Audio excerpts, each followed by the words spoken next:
The spring of 2020 was a time of a lot of uncertainty and, for many, fear. We were just learning about COVID-19, figuring out how it spread, and watching people die alone in quarantine, with hospitals quickly filling up and officials warning about shortages of everything from masks to gowns to beds to ventilators.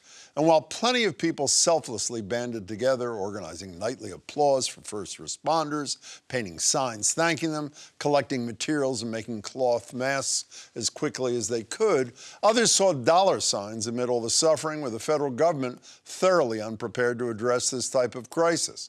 As a result, a slew of scammers managed to get hundreds of millions of dollars worth of government contracts for goods and services that they never delivered and had no business even pretending they could get in the first place, driving up prices for everyone in the process. The whole sordid, cautionary tale is told in the new book, Pandemic Inc., Chasing Capitalists and Thieves Who Got Rich While We Got Sick. The author is ProPublica reporter J. David McSwane, who joins me now. David, terrific book. Thanks for joining me.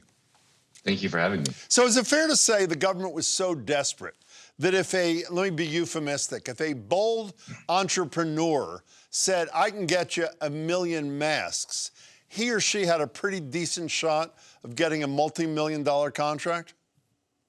Absolutely, that's what happened. I chronicle in the book, one of the main characters, he got his deal simply sending an email and said, I can get you 6 million N95s, and a contract officer at the Department for Veterans Affairs, which oversees the largest hospital network in the country, said, the guy seems legit, and he got a contract. Well, is that, by the way, if I wanted to create a company to scam the federal government out of millions of dollars, I would name it Federal Government Experts. That's the name, that's the guy's company you're talking about, Robert Stewart Jr., right? And is that right? That's right. And we meet you on his private plane. Could you briefly tell the tale of Mr. Stewart there? Sure. So in those early, really scary months, I decided to take a look at the contracts and the outflows of hundreds of millions, eventually billions of dollars coming out of DC here. And his deal was sizable, $34.5 million with the VA. And I simply called and said, hey, how do you have these masks that no one seems to be able to get? He says, well, I'm the real deal, and I'm hopping on a private jet in the morning to oversee their delivery.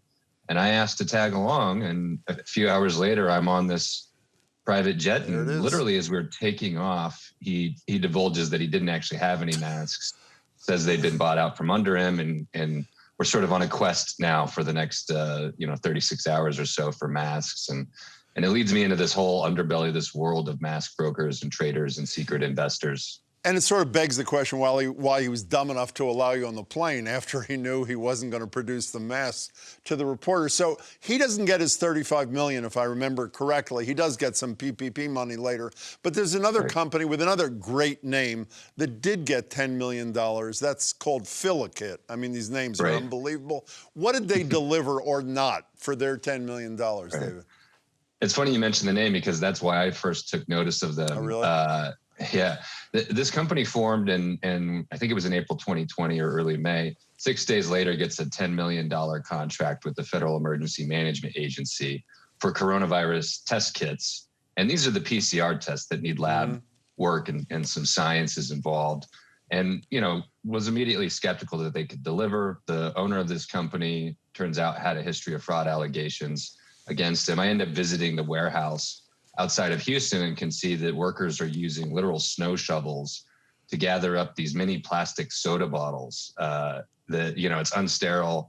They're completely unusable. We hear from public health officials that set back testing in all 50 states. Why did he get the $10 million? They were literally little tiny soda bottles. Why did they pay him the $10 million bucks if it was all BS? Well, someone at FEMA didn't check these things out. It wouldn't have taken much to tell that these are not going to work, but because the federal government accepted them and remitted payment, contract experts I talked to said it's hard to make a case to go after the company. I am almost always willing to blame anything on the ineptitude and corruption of the Trump administration. But when I'm reading your book, I say to myself, had it not been for the fact that his predecessors had starved the public health infrastructure, namely the National Strategic Stockpile, the government wouldn't have been in this position where they had to be doing an Oprah, you get a contract, you get a contract, you get a contract. Is that not a fair analysis of what Trump was given?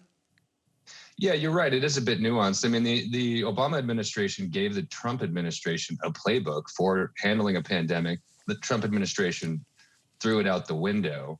So it's really impossible to disentangle our sort of short-sightedness over the previous decade, not preparing, from the Trump administration's ineptitude. But at the end of the day, when COVID hit, we had something like 1% of what we needed in terms of masks and gloves in the stockpile. So we became reliant on these mercenaries who took the federal government and states for a ride, and taxpayers got screwed. Speaking of mercenaries in the Trump administration, not to let them off, not only should they not be let off the hook, it was grotesque and homicidal, I would argue.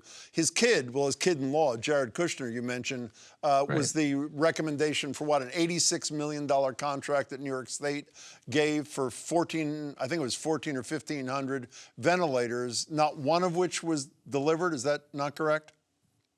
That's right. It's unclear if Kushner himself was involved, but it was the sort of coterie of well-to-do business associates, his network, that was brought in, civilians who had no business being in the pandemic response.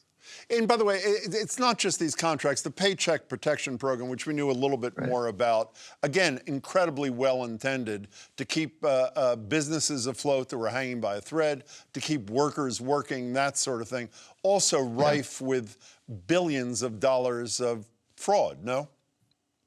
Right. It's an $800 billion program, many hundreds of thousands of awards given, really with speed at the center focus. And it was just a flawed program in the way Congress designed it, and just really easy to defraud. And people bought yachts and Rolls Royces and mansions. You know, you're not old enough to remember The Gang That Couldn't Shoot Straight by the great Jimmy Breslin, but I hope you're not offended. I'm reading your book, and, you know, half the time I'm enraged, and half the time it's like an SNL routine. I mean, it's like literally like The Gang That Couldn't Shoot Straight on the government side and on the side of these grifters, these scammers. How did you treat all this as you're reporting it, David?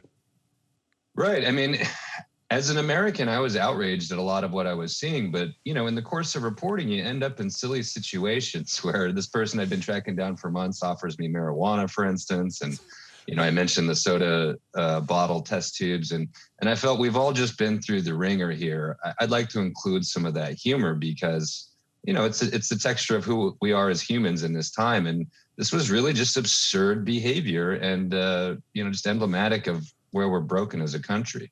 You know, I know you're not a moralist, you're a journalist, but what is the moral, or at least the takeaway from this tale you told in your estimation? Well, one is, if we're prepared, maybe we won't have the national well-being in the hands of mercenaries. The other is, you know, it's wrong to come into our time of need and try to get rich by screwing people over. And we saw it on a massive scale. And my hope is that this book is really a blueprint of exactly what we shouldn't do the next time we're faced with such a crisis. And a blueprint for Congress people who should be engaging in honest oversight to do their jobs. That would be my only addition to your playlist. David, your book is terrific. Everybody should read it. Thanks so much for your time and your work. Appreciate it. Thank you. The book again is Pandemic Inc., Chasing the Capitalists and Thieves Who Got Rich While We Got Sick.